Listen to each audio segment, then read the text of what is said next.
누가복음 2장 8절에서 19절까지의 말씀 보겠습니다. 누가복음 2장 8절에서 19절까지의 말씀 제가 읽겠습니다. 그 지역의 목자들이 밤에 밖에서 자기 양떼를 지키더니 주의 사자가 곁에 서고 주의 영광이 그들을 두루 비치매 크게 무서워하는지라. 천사가 이르되 무서워하지 말라. 보라, 내가 온 백성에게 미칠 큰 기쁨의 좋은 소식을 너희에게 전하노라. 오늘 다윗의 동네에 너희를 위하여 구주가 나셨으니 곧 그리스도 주시니라. 너희가 가서 강보에 쌓여 구 위에 누워 있는 아기를 보리니 이것이 너희에게 표적이니라 하더니, 호련히 수많은 천군이 그 천사와 함께 하나님을 찬송하여 이르되, 지극히 높은 곳에서는 하나님께 영광이요 땅에서는 하나님이 기뻐하신 사람들 중에 평화로다 하니라. 천사들이 떠나 하늘로 올라가니 목자가 서로 말하되, 이제 베들레헴으로 가서 주께서 우리에게 알리신 바 이 이루어진 일을 보자 하고, 빨리 가서 마리아와 요셉과 그 위에 누인 아기를 찾아서 보고 천사가 자기들에게 이 아기에게 대하여 말한 것을 전하니, 듣는 자가 다 목자들이 그들에게 말한 것들을 놀랍게 여기되 마리아는 이 모든 말을 마음에 새기어 생각하니라. 아멘. 예수님이 이 땅에 구주로 오신다는 것은 이미 구약 여러 말씀 가운데 예언이 되어 있는 말씀입니다. 이제 이 말씀이 성취하게 되는데, 이 예언이 성취되기 전에, 그러니까 예수님이 이 땅에 태어나시기 전에 이 예언에 관한, 성취에 관한 말씀을 듣는 사람들이 있고, 또 예수님이 탄생하신 후에 이 예언의 성취를 듣고 보는 사람들이 있게 됩니다. 맨 처음은 예수님의 부모님인 요셉과 마리아를 생각해 볼 수 있습니다. 마리아와 약혼한 요셉은 결혼하기 전에 마리아가 잉태한 것을 보고 의로운 사람이기 때문에 가만히 끊고자 합니다. 그때 주의 사자가 내 아내 마리아 데려오기를 무서워하지 말라. 그에게 잉태된 것은 성령으로 된 것이고 아들을 낳으리니 이름을 예수라 하라. 그가 자기 백성을 죄 가운데에서 구원하실 것이다 라고 하는 말씀을 전하게 됩니다. 또 마리아도 천사 가브리엘이 찾아와서 성령으로 잉태하는 것과 또 임마누엘, 하나님이 우리와 함께 하신다라고 하는 이 말씀을 듣게 됩니다. 그 다음으로는 세례 요한의 어머니 엘리사벳입니다. 세례 요한의 아버지가 사가랴인데 제사장이죠. 순서에 따라 자기 차례가 되어 성전에 들어가 기도할 때에 주의 사자를 통하여 엘리사벳이 아들을 낳을 것을 또 듣게 됩니다. 그런데 이 말씀을 주시면서 태어날 아이가 주 앞에서 큰 자가 될 것이고, 또 주 앞에 먼저 와서 아버지의 마음을 자식에게 돌아오게 할 것이다. 또 주를 위하여 세운 백성을 준비할 것이다 라고 하는 이 같은 말씀을 듣게 됩니다. 그러니까 사가랴나 엘리사벳은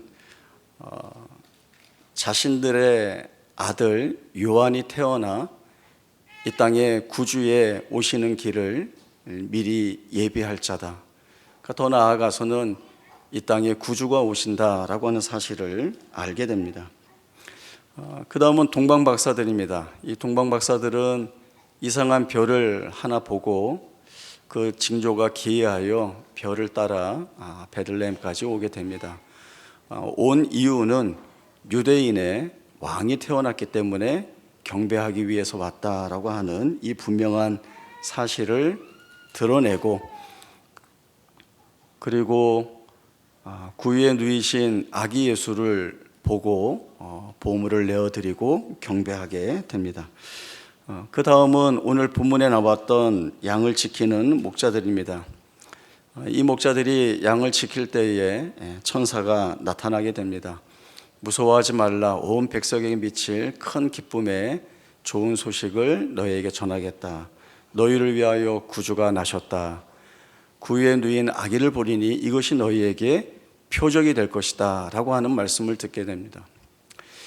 그리고 천군 천사의 찬송의 소리를 듣고 그리고 이 천사가 알려준 아기 예수를 찾아가게 되고 그리고 보게 됩니다. 그리고 자신들이 천사들에게 들었던 또 보았던 모든 일들을 이야기할 때에 이 예수님의 어머니인 마리아는 이 모든 것을 마음에 새겨 두었다, 이렇게 말씀이 기록이 되어 있습니다. 오늘 제가 이렇게 나열한 사람들을 보게 되면 성경은 예수님이 이 땅에 오신 것을 이 사건에 대하여 많은 증인들을 세워주고 계십니다. 이러한 사람들을 저는 생각해 볼 때 이후에 이들은 어떤 삶을 살았을까라고 하는 것입니다. 그러나 성경이 더 이상 어떤 이야기를 해주지 않죠. 동방 박사는 자기들 고향으로 돌아가서 이후에 어떻게 살았을까? 천군 천사에 나타나 참 기쁜 소식을 들었던 목자들은 그 이후에 어떻게 살았을까? 알 수가 없지만 가장 가까이에서 있는 이 마리아를 보게 됩니다. 목자들의 말을 듣고 마음에 새겨 두었다, 이렇게 말씀을 하고, 또 예수님이 12살이 되었을 때 가족들과 함께 유월절 지키러 올라가게 되죠. 성전에 올라갔다가 다 돌아오는데 중간에 어린 예수님이 없는 것을 보게 됩니다. 3일 동안 찾아 나서게 되는데 성전에 들어가니까 거기서 만나게 된 거죠. 많은 선생님들 사이에서 묻고 듣고 질문하고 하는 모습을 보면서 너 왜 여기 있었느냐라고 할 때 주님이 하신 말씀은 내가 아버지의 집에 있어야 할 줄을 알지 못합니까? 이렇게 이야기하는데 처음에는 알지 못했지만 그러나 마리아는 이 말을 마음에 두었다라고 이야기를 하고 있습니다. 배너 영화에 보면 짧게 지나가는 한 장면이 있습니다. 그 예수님의 아버지 요셉이 혼자서 목수일을 막 하고 있는데 친구가 찾아와요. 친구가 찾아와서 아니 아들은 뭐하고 있고 자네 혼자 일하고 있어? 아들 아버지 일을 하고 있지. 근데 주변에 없거든요. 어디 있어? 저기 해서 가리킨 데를 보니까 거기서 예수님이 많은 사람들을 모아놓고 말씀을 가르쳐주고 계시는 그 장면이 있습니다. 이 아버지 말고 하늘 아버지의 일을 하고 있다라고 하는 장면으로 보여주는 내용들입니다. 예수님을 만난 인생들은 변화하게 되어 있습니다. 베드로도 주는 그리스도시요 살아계신 하나님의 아들이십니다 라고 하는 고백을 했고 복음을 위하여 순교의 자리까지 나아갔습니다. 사도 바울도 내가 사나 죽으나 주의 것이로다 라고 하는 이 고백을 가지고 또 복음을 위하여 순교하는 자리에 두려워하지 않고 나아갔습니다.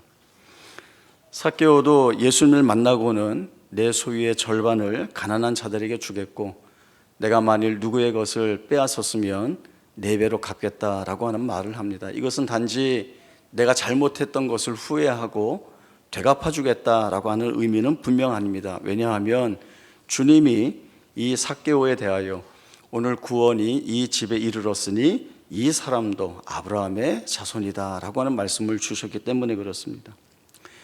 변화된 삶은 이제 내가 지금 어디에 서 있는가라고 하는 것들을 분명히 보여주는 내용이 됩니다. 우리가 성탄절이 되면 이 땅에 날 구원하기 위해 오신 주님, 또 그 주님으로 인하여 내 삶이 변화되었다. 하나님이 나를 하나님 나라의 백성으로 삼으셨고 이제 죄와 사망 가운데에서 건짐받았으니 기쁘다라고 하는 고백들을 우리가 합니다. 물론 우리에게 이 고백이 있어야 합니다.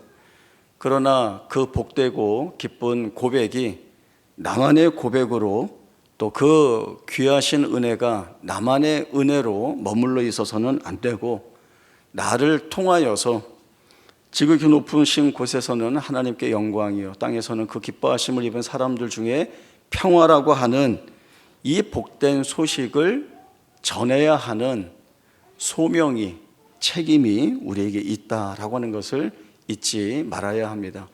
그것이 내가 어떻게 변화된 존재로 내 삶을 주 앞에서 살고 있는가를 반드시 드러내야 한다라고 하는 것입니다. 주님은 하나님 나라의 말씀을 가르치시면서 그 말씀 앞에 부름받고 온 자들에게 끊이지 않고 주신 말씀들이 있습니다. 너희는 세상에 빛이 되어야 한다. 소금이 되어야 한다. 하나님이 거룩하니 너희도 거룩해야 한다. 하나님이 자비하시니 너희도 자비해야 된다. 너희를 통하여 세상이 하나님을 볼 수 있어야 한다라고 하는 말씀들을 반복하여 주셨습니다. 주님이 주신 이 말씀을 우리가 쫓아가지 않는다고 한다면 빛과 소금의 역할, 힘들고 어려워 안 해라든가, 아니면 자기를 부인하고 자기 십자가를 지라고 하셨는데 고통스러웠으니 그 일은 내가 할 일이 아니야 라고 한다면 우리가 아는 말로 먹튀죠. 먹고 튄다.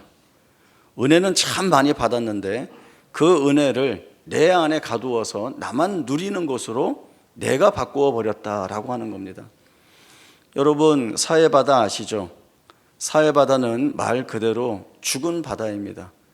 그 죽은 바다에는 어떤 생명도 살아갈 수가 없습니다. 그 사해바다가 가지고 있는 유일한 기능은 물 위에 뜰 수 있어. 그거 하나밖에 없거든요.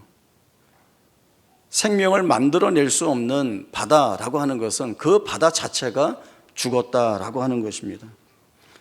주님이 우리에게 베풀어 주신 이 구원의 은혜가 나 하나 구원 받는 걸로 만족하여 지나가는 것이 아니라, 또 주께서 내게 부어주신 은혜가 내게만 갇혀있는 은혜로 끝이 난다고 한다면 바로 이 사해바다와 같은 모양이라고 생각을 해야 합니다. 언젠가 그 장기 이식 코디네이터 하시는 분의 이야기를 들은 적이 있습니다. 벌써 2년 전의 통계인데 우리나라에 이식 대기자가 4만 명쯤 된다고 합니다. 해마다 늘어가는 추세이고요. 불행한 사고로 인하여서 뇌사 판정을 받게 되면 어려운 결정이지만 가족들의 동의를 받아 장기 이식을 하게 됩니다. 그러니까 이분들의 장기를 이식받는 확률은 몇만 분의 1이라고 하는 거죠. 사실은 받을 수 없는데 받게 되는 겁니다. 이 장기 이식 코디네이터 분이 하시는 말씀이 모든 사람이 다 그렇다는 것이 아니고, 처음에 장기 이식을 받을 수 있다라고 하면 너무나 기뻐하고 감사한 마음을 갖는답니다. 그러나 사람인지라 시간이 지나고 또 사는 게 바쁘면 그 감사한 마음들을 잊어버릴 수 있다는 것이죠. 이 코디네이터는 우리가 사람이니까 그럴 수 있다라고 하면서도 정말 바라는 것은 이식을 받은 그분들이 정말 잘 살았으면 좋겠다라고 하는 자신의 생각을 말씀하셨습니다. 누군가의 생명으로 새 삶을 살아간다는 것은 말 그대로 사랑에 빚진 자이고 말할 수 없는 사랑의 혜택을 입었습니다. 그래서 책임감 있게 잘 살았으면 좋겠다는 것이죠. 이 잘 살았으면 좋겠다라고 하는 것은 건강하게 오래오래 살았으면 좋겠다라고 하는 의미를 넘어서 그 삶이 가치가 있는, 의미가 있는, 부끄럽지 않은 삶을 살아가셨으면 좋겠다라고 하는 생각으로 들렸습니다. 소방관 한 분이 심장 이식을 받고 새 삶을 살게 되었습니다. 그분의 인터뷰를 보면 죽음 앞에서 절망했지만 공여자가 나타났고 이식을 받게 되었다라고 하는 소식이 전해졌을 때에 미안한 마음도 들고 또 감사한 마음이 교차되었다는 거죠. 내가 이 숭고한 희생자의 생명을 이어받을 수 있겠는가라고 하는 그러한 생각이 들었고, 또 어느 때보다도 삶의 가치관을 새롭게 세워가서 내가 새로이 사는 이 삶을 의미 있게 만들어야겠다라고 하는 그러한 이야기를 했습니다. 찰스 디킨슨이라고 하는 소설가가 있습니다. 영국에서는 셰익스피어와 함께 양대 산맥을 이루는 아주 유명한 작가입니다. 위대한 유산, 올리버 트위스트, 이제 이런 작품들이 있죠. 이 외에도 더 많은 작품들이 있는데 하나 소개하면 크리스마스 캐롤이라고 하는 작품이 있습니다. 제목만 들어서는 잘 모르겠지만 여기에 나오는 주인공이 바로 스크루지입니다. 스크루지는 고리대금업자죠. 돈을 많이 벌었는데 인색하기가 아주 유명한 사람이었습니다. 어느 누구에게도 사랑이나 온정을 베풀지 않는 사람입니다. 어느 날 밤 잠을 자게 되는데 친구가 유령이 되어서 나타납니다. 그리고 이 스크루지를 데리고 과거와 현재와 미래를 가면서 이렇게 지독한 구두쇠로 살 때에 자신의 삶의 의미가 허무하다라고 하는 것들을 보여주게 됩니다. 이제 꿈에서 깨어서는 이렇게 살아서는 안 되겠다라고 하는 생각을 하고는 그 다음부터 변하여서 참으로 따뜻한 사람, 사랑을 베푸는 사람, 온정을 나누어주는 사람이 되었다라고 하는 내용입니다. 이 소설이 그야말로 베스트셀러가 되죠. 대박을 칩니다. 많은 사람들이 열광해서 이 소설을 읽게 되고 어떤 자리까지 있게 되는가 하면 시사회처럼 찰스 디킨슨이 이 소설을 읽어주면 많은 대중들이 앉아서 듣는 시청회도 있었습니다. 근데 듣는 사람마다 무엇을 깨닫게 되는가 하면 내가 스크루지였구나 라고 하는 것들을 깨닫게 되었다는 거예요. 그래서 내가 이제부터는 바뀌어서 힘들고 어려운 사람들, 도움이 필요한 사람들에게 내가 힘을 내어 도와야겠다라고 하는 마음을 갖고는 그렇게 바뀐 삶을 살아내는 사람들이 점점 늘어나기 시작했다는 겁니다. 이런 일들이 하나의 사회 현상이 되었다라고 하는 것이죠. 제가 이 이야기를 보면서 참 느낀 것이 많았습니다. 소설 하나도 사람들에게 이렇게 선한 영향력을 끼쳐주고 있는데 2000년 전에 하나님의 사람의 몸을 입고 오셔서 나를 사망의 권세 아래에서 구원해 주셨고 새롭게 거듭난 하나님 나라의 백성으로 삼아주셨는데 그 사랑과 은혜를 입은 나는 지금 무엇을 가장 중요하게 여기고 그리고 내가 놓지 못하고 붙들고 사는 것이 무엇인가라고 하는 것들을 돌아보게 됩니다. 우리는 내버려 두면 나만을 위해서 살게 됩니다. 주변을 돌아볼 여유도 없고 마음도 없고 오로지 나만을 위하여 살고자 하는 본성에 붙잡혀 있을 수밖에 없습니다. 그러나 하나님께서 우리를 영원전에 택하였다라고 하는 말씀도 주시고 그리고 너는 내 백성이다라고 하는 말씀도 주시고 우리의 운명이 바뀌었다라고 하는 말씀도 주시기 때문에 우리는 바뀐 인생으로서 그리고 하나님이 주시는 말씀 앞에서 살게 하시는 그 내용이 무엇인지를 쫓아가야 할 책임들이 우리에게 있습니다. 우리 모두에게 의미가 있고 뜻깊은 생애를 살고자 하는 열망, 갈망들이 분명히 있습니다. 어떤 사람들은 선한 사람이 되고 싶어, 착한 사람이 되고 싶어, 어려운 이웃들을 보면 긍휼한 마음이 들어서 그들에게 도움을 주는 그런 좋은 사람이 되고 싶어. 그건요, 내가 하나님 앞에서 그 주시는 말씀을 붙들고 지난주에 설교했듯이 그 말씀을 살아내기 위해 목숨을 걸고 싸우는 사람이면 그 일들은 다 쫓아오는 일들입니다. 그건 내가 해야 할 일들이라고 하는 책임으로 먼저 다가오기 전에 내가 어떤 존재로 바뀌었을 때 그 바뀐 존재에게서 드러나는 삶의 모양이나 내용들은 이전과는 달라질 수밖에 없는 것입니다. 예전에 아주 오래된 아파트에서 산 적이 있습니다. 누가 찾아오셨어요. 이 수도를 그냥 쓰게 되면 사실은 정말 그 깨끗한 물을 얻을 수 없으니 배관 청소를 한번 하면 좋다는 거예요. 그래서 제가 또 귀가 얇아서 그래요? 그래갖고 배관 청소를 했습니다. 그랬더니 배관 청소할 때 정말 더러운 오물이 얼마나 많이 나오는지 몰라요. 저기를 통과한 물을 여지껏 먹고 살았구나. 진작 알았으면 빨리 할 걸. 이라는 후회가 있었습니다. 그래서 다 했어요. 이제 깨끗한 물이 막 나오더라고요. 그래서 다 됐다 했는데 다 끝나고 나서 집사람이 하는 말이 저기서부터 출발하는 배관이 안 바뀌었는데 여기 와서 이제 잠시 이렇게 나오는 게 뭐가 의미가 있냐. 그래서 그러면 내가 하기 전에 얘기를 해줬어야 되지 않냐 했더니 해도 안 들을 텐데 뭐하러 하냐 이렇게 이야기를 했죠. 달라져야 합니다. 줄기가 달라져야 됩니다. 하나님의 시작은 우리에게 가장 복되고 좋은 것들로 출발시켜 주셨습니다.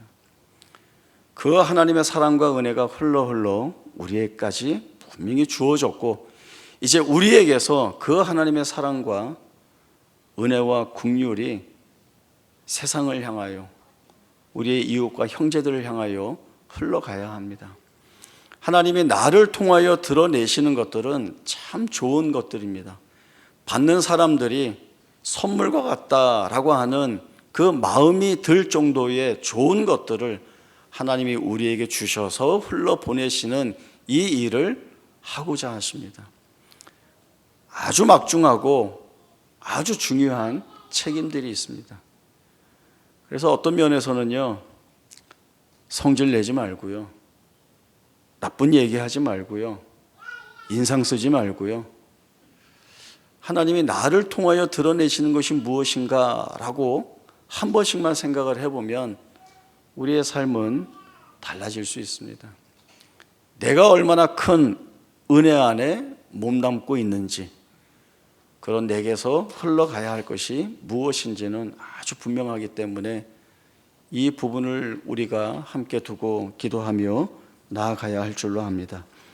우리 다시 한번 우리 성탄의 의미가 무엇인지 돌아보며 나는 지금 어떻게 살고 있는가, 하나님이 내게 흘려보내주신 것을 내가 잘 흘려보내고 있는가 스스로에게 묻고 더욱더 주의 은혜를 구하며 사는 올해와 또 내년에 새로운 해가 되기를 간절히 바랍니다.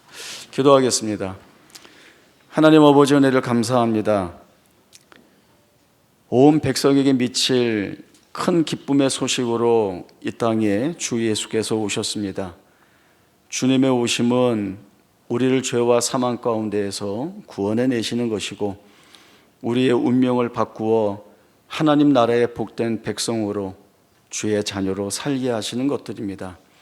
이제 우리가 구원받은 인생으로 하나님의 영원한 나라에 소망을 둔 자로 살기에 우리의 삶이 변화되어야 합니다. 하나님께서 우리에게 흘려보내 주신 귀한 은혜, 사랑, 우리를 통하여 세상에 흘려보내 줄 수 있도록 은혜를 더하여 주시고 세상이 우리를 통하여 하나님의 얼굴을 베옵는 놀라운 기적의 역사가 있게 하여 주옵소서. 때때로 시험과 어려운 고난과 재난들이 있는 가운데에서도 하나님의 은혜를 구하며 사는 우리 모두가 되게 하시고 여전히 우리를 도우시는 주의 손길로 인하여 복된 생애를 살고 있음을 우리가 숨쉬는 모든 시간마다, 그리고 주님 우리 부르시는 우리의 호흡이 닿는 그 시간까지 주 앞에 올려드리는 거룩한 믿음의 고백이 되게 하여 주옵소서. 거룩하신 예수님의 이름으로 기도하옵나이다. 아멘.